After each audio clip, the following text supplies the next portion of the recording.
and welcome to another video. So for today's video I'm going to be, I don't really want it to be like a ranty type of video, but I think we need to talk about the Doctor Who Colourisations and the fact that unfortunately I know they have their fans, and I think it's great if any of you watching this enjoy watching them and get something really good out of them, like a new way of looking at the stories themselves or whatever, or you really enjoy the bits that get added in terms of extra scenes, extra dialogue, whatever. But for me personally, I'm just not into them, I think, ultimately. I watched the Daleks one when that came out for the 60th, over a year ago now. God, how time flies. And I like the colorization itself. Like, if you look purely at the visual aspects of it, the colorizations look great. They look superb, and they just look so lovely. Basically, like, it's great to see William Hartnell and Patrick Troughton's stories in colour. It's just great, especially someone who really enjoys the 60s era of Doctor Who, and as someone who, Patrick Troughton is my favourite Doctor, so to see him in colour in this recent War Games colorisation was, it was really good. I really enjoyed that aspect of them, but beyond that, I just don't think they're my cup of tea ultimately. And I think, I've tried with the Daleks one. I tried to get into that. I tried watching that a couple of times. I tried watching the War Games one when that came out last month. But they're just not for me, I think. And I think sometimes, you need to just, if something really just is not for you, is just not your cup of tea, at all, I think you need to just hold up your hands and say, this is not meant for me. I don't like it, but it's fine if others like it, but I don't want to, spend my time watching them any further, basically. And that's how I feel. I'm not trying to be horrible to the people involved. I think they do a pretty damn good job with them. As I say, with the colorization itself, of how it looks visually. I do disagree with some of the editing choices that are made in them. I feel like the War Games one might be even slightly worse than the Daleks one, because that's a 10-parter and you've got to try and trim what is about 250 minutes into just 90 minutes with the War Games one, compared to nearly 3 hours with the Daleks into just 75 minutes. With the War Games one especially, I think it's fair enough if they're cutting out things like padding. The War Games is full of, as much as it's my favourite Doctor Who story ever, it is full of a lot of constant the Doctor and companions getting captured, then escaping, then getting captured again, and all that kind of stuff. So if they trim all that out, or just keep it to the bare minimum, then that's fair enough. I don't think anyone's going to complain about that. Although I think in this instance, I think they actually kept most of that in, surprisingly, which is a bit strange. But then they also did the same thing with the Daleks one, where you still had that scene where there's a good chunk of I can't remember which episode it is, but one of the later episodes is taken up with Ian and Barbara and some fowls trying to climb up this mountain. It just takes them forever and ever, and they just keep in the original version, they keep cutting back to it, and it's not the most thrilling kind of stuff to watch. And you would have thought they also would have got rid of that for the colorization, but no, I think they also kept at least most of that in as well. But yeah, it's just the editing. I think it's difficult because it's kind of how do you make as I say, what is 3 hours worth of material work in 75 minutes in a Daleks case? Or with the War Games, how do you fit what is like about, I think, over 4 hours worth of content into just 90 minutes. I mean, it's always going to be a difficult thing to pull off and for them to get right. And, maybe as time goes on, they'll get better at it in terms of the editing and trying to keep like enough of the important stuff in that you don't lose track of the story, and the pacing kind of is still not too rushed, but it's not too slow. It's just kind of this happy kind of middle ground, this happy medium. Um, yeah, I think it's a very unenviable position in terms of editing and trimming stuff like that down to just like the most important bits is would be difficult for anyone, even the most like you know professional and accomplished video editor would probably struggle with it because it's just so it's a real tall ask, I think.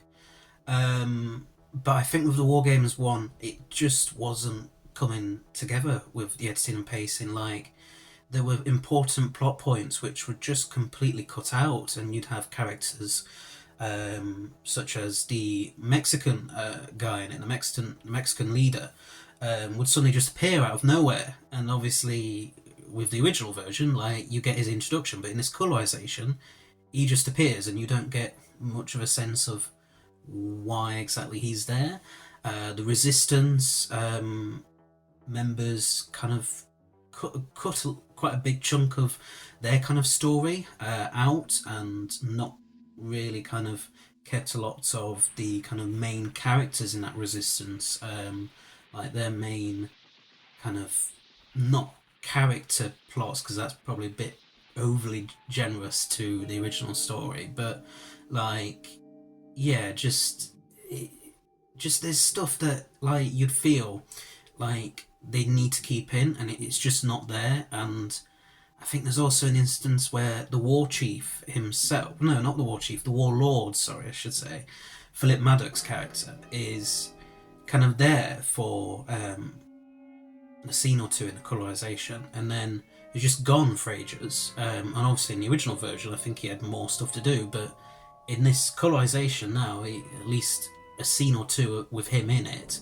has been trimmed. It's been cut out of it, and it's just yeah, it's just strange. There's also the music choices. Like, I'll be honest, I understand that for some people, the very idea of the war chief, that's the Time Lord villain in this War Games, the idea that he is an incarnation of the Master, as I've discovered when I made my own video on the subject, is a very controversial take within the Doctor Who fandom, and I appreciate that some people would rather stick to the idea that they are two separate people. Personally, I think that he is the Master, but that's just my own personal opinion. To me, it just makes sense, and yeah, I know there's the Virgin New Adventures, where it's strongly implied anyway that they are completely different Time Lords. But to me, given that at least quite a few of the original Target novelizations written by Terrance Dicks and Malcolm Hulke, who wrote the War Games themselves, implied that they were the same person, that the War Chief was an incarnation of the Master. I take that as kind of like evidence that, yeah, that is kind of, yeah, that I take that as evidence that they are indeed the same person. I understand that people are probably going to comment below saying, oh, well, Terrance Dicks later somewhere said that actually no, they're two different people. I mean, if you can find me a link to said interview or whatever where he said that, then by all means do so. But I myself have not found anything to indicate that is the case. I mean, I'm sure he probably did say that at some point, but I've not found any like exact places where it's touched on that is what he said and where he said it, basically. But anyway, so the idea that they are the same person is basically like strongly alluded to in this colorization, which I don't mind in principle.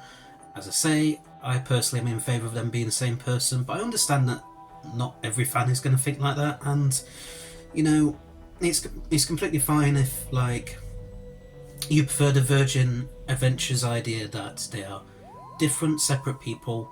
That's fair enough. If you prefer that, if you like those books so much that you'd take them over anything else that's been said elsewhere in the expanded universe, like that's fine. Um, but yeah, it's strongly implied that they're the same in this colorization, but they seem to a lot of the time just stick John Sims' master theme, master character theme over any most of the scenes that the War Chief is in. I don't think this really works. To be honest with you, it's just like it works for John Sims' master, obviously because it was intended for his master. But I don't think it works well for the War Chief, and I don't think it works well to kind of pair up new series type of music with classic series footage. I don't think, because sometimes they can work fine together, and I'm sure fans out there have done like various different alternate versions of classic or new series stories with that kind of principle in mind. But in this instance, I just don't think it worked because it was not really kind of. It was too loud. It was kind of just too distracting, and it was just so. It was just like it just didn't fit the scenes like at all. Like the War Chief would basically just stroll into a room, and then in this colorization, you'd have the Master Vainglorious just like blasting at full volume when he's actually just talking to Second Doctor about something or whatever, and he's not really kind of doing anything that feels like that music kind of fits in with that scene. Like it doesn't fit in at all. It's just a glaring kind of thing that it just doesn't work. I think they should really have used Roger Delgado's master theme a lot more. I think they did in one or two instances, which I was really happy to see because I think obviously that works better because it's it's also from the classic series. So classic series music with classic series footage. Yeah, it works a lot better, and it's less as a character theme. It's a lot less bombastic. It's a lot less loud. It's a lot quieter. Yeah, it just works a lot better with the footage. It's a shame that they didn't use it for all of the War Chief's kind of scenes when they wanted to use some mastery type of music to strongly imply that he is the master. Like, there's nothing like beyond that that's ever said in the colorization to indicate that they are one and the same. But yeah, I think that's what they were basically trying to imply with that. I think it's safe to say. But as I say, it's fair enough if you disagree, really. I think the other main issue I had was the constant cut into that miniature base that they had made of the War Chief's base. I didn't mind it so much to begin with. I will be honest, it kind of doesn't. I mean this in the worst way possible. It doesn't look all that great, and it looks a bit too much like something you'd see in a parody of like a Jerry Anderson series, like a parody of Thunderbirds or Captain Scarlet's, like something like that. I don't know. I kind of see where they're coming from, but I just don't think it works. And then it's in the latter half of the colorization, they keep cutting to it so much. I think it's trying kind of like mask the fact that they've trimmed out so much of the latter half of the story, and they just keep cutting to it and cutting to it, and I just get fed up of seeing it after a while, and the pacing in the latter half is just like it was the same with the Daleks one, but I think with the War Games it's even worse. It's just in the first half of both of them, it was fairly decently kind of plodding along, a fairly kind of nice, even kind of pace, not cutting too much out of the original stories, I think. I don't think so. But then when you get to the latter half, or both colorizations, but particularly the War Games one, it is just constant like chop, chop, chop. Like we've got to basically scramble right to the very end of this story as soon as possible. We can't spend too much time like keeping any really, I would say, quite important plot points in. We need to try and get rid of as much stuff as possible, even if that is very important stuff that needs to be there in order for people to understand the story. Like, my partner watched this Colorization with me, the War Games one, and she's never even seen the War Games before. And so she was really confused by what was going on, especially in the latter half of it. Like, she had known it just, I think to her it just seemed like um the plot points, it was speeding along too quickly, and it was just like, it's like you had barely any time to catch your breath when you were watching the latter half of it. Like, it was just so quick, and just, it didn't need to be like that, I think. And I think this is a problem with cutting these longer stories down. I understand why, to some extent, they're doing it, because, you know, it's that typical thing of some, not, this is not always the case, but sometimes with the longer classic series stories, it is a case of maybe they are an episode or two or a few episodes just too long, and there's just too much padding in them, and especially the case with some six-parters in like the 70s, for example. Um, yeah, I think it's fair enough that they want to do that. And I understand to some extent where the intention is in terms of trying to make them more accessible to modern audiences, because it's believed that younger generations now have shorter attention spans and stuff. But I don't really know if I fully agree with that. Like, yeah, some people will have short attention spans, but that's not really because of the age that they are or generation they come from. It's more, it's just them as a person. Like, yeah, I'm only like in my mid 20s, and yeah, I'm sure I don't have the greatest attention span with like absolutely everything. Like, no, I do not sit there when I do sit down to watch a long classic series story. I don't always, stick. I don't always pay 100% attention to it all the time, like watching it like intensely.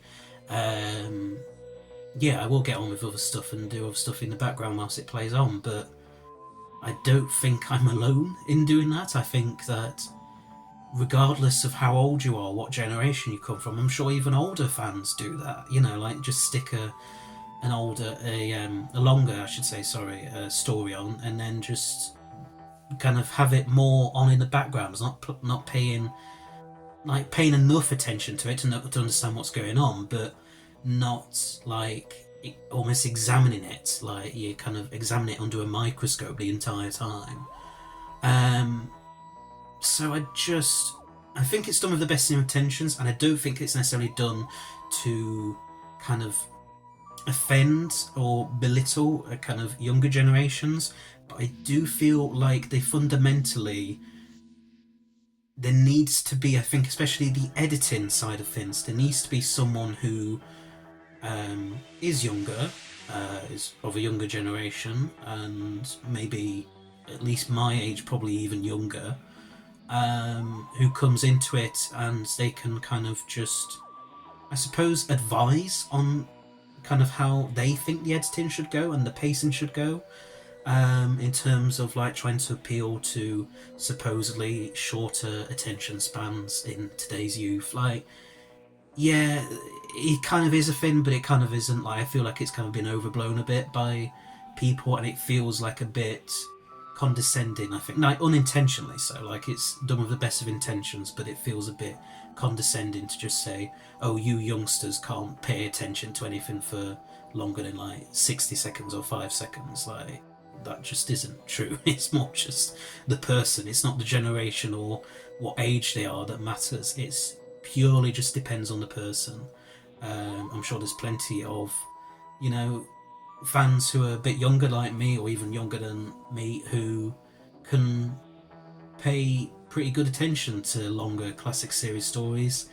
And then there can be fans who are a lot older than me, in their 40s, 50s, 60s, whatever, who don't pay as much attention to these longer stories. Like maybe they've seen them that many times that they don't feel the need to constantly be dissecting them under a microscope. You know, it's just, I just feel like, yeah, it's done with best of intentions, but it's just the wrong way to go about things, I think, ultimately. And I think that is the wider issue I have with these colorizations is I don't necessarily think colorizing these stories is a bad idea, but I think the way they're going about it, or even trying to trim them down, I don't think is necessarily a bad idea either. But I think the way they're going about it, just at this current moment, like, honestly, not trying to offend anyone involved in the production of these colorizations at all. I think they all do a great job, you know, whether it's the colorization, the editing, the pacing, the adding new scenes and dialogue in, and all that kind of stuff. I think everyone involved does a great job with it, but I think fundamentally, um, it's just not working in the way that I personally feel like it should. You know, I can't really like say, oh yeah, well I know exactly how I would improve upon these because no, I don't. I'm just a fan who like is not got low is I'm not a professional video editor. Like I do YouTube in my spare time. I don't, you know, I don't have loads of experience and knowledge of how to better kind of do these kind of things. So yeah, it's not trying to say like, oh, I think I could do a better job than them lot because no, I really don't think that at all. Like, you know, the people involved in these are very talented people, and they're all doing a very good job. I just, for me anyway, I don't think these colorizations work, and you know, I just have to say again what I was saying earlier. Just hold my hands up, say this is not for me, but that's fine. Like, if you get something out of these colorizations, that's completely fine. I did enjoy the new regeneration scene, but I'd already seen the original video of that on YouTube, done by the Confession Dial channel. So yeah, but I did enjoy that. That was one aspect I did like the colorization. But yeah, I'm just not interested in continuing to watch these colorizations moving forwards. I'm still happy to cover them in terms of when they announce the next one on my channel. Like, I'm fine to do a video reacting to that. But personally, I won't be tuning into them because they're just not for me. And they're not necessarily designed for people like me either. People who already know, who have already watched these stories like gazillions of times. They're meant more to kind of get new fans into the classic series. And you know what? If they succeed in doing that, and I'm sure they do for some people, then that's great. You know, they've succeeded in doing that, and that's great. That's wonderful. I can't. Yeah, I really don't want to seem like I'm trying to say, like, you know, like if you enjoy, as I said, if you enjoy these colorizations, that is fine. I'm not like trying to take issue with that. Like, we all have our own different opinions and thoughts on this, and that's just normal. You know, it's not kind of like I'm not phased by the idea that not everyone's going to have the same opinion as me. Like, it doesn't matter to me. Like, these are just my personal thoughts, my personal opinion. Um, and if you disagree, then that's completely fair enough. Um, so yeah, I think that is pretty much everything I wanted to cover. It's been a bit of a longer video as ever, kind of rambled on a bit, but yeah, I hope you enjoyed it anyway. So yeah, the long shot of it, to summarise basically, I'm not happy with, I'm just not really that keen on continuing to watch these colorizations myself because of the reasons that I've stated, and yeah, I will continue to watch the original versions of these stories instead. I just find I get more kind of enjoyment out of those versions personally. But it's completely fair enough and completely fine if you disagree and if you absolutely love the colorizations. You know, it's I don't think that, you know, I think it's fine to have different opinions on all this kind of stuff. So yeah, before I ramble on anymore, thanks very much for watching. I hope you liked it. Please don't forget to press that subscribe button below, as well as press the bell icon at the side of it, so that you'll stay notified of when all my new videos come out. And I shall see you all in another video. So, until next time, bye bye!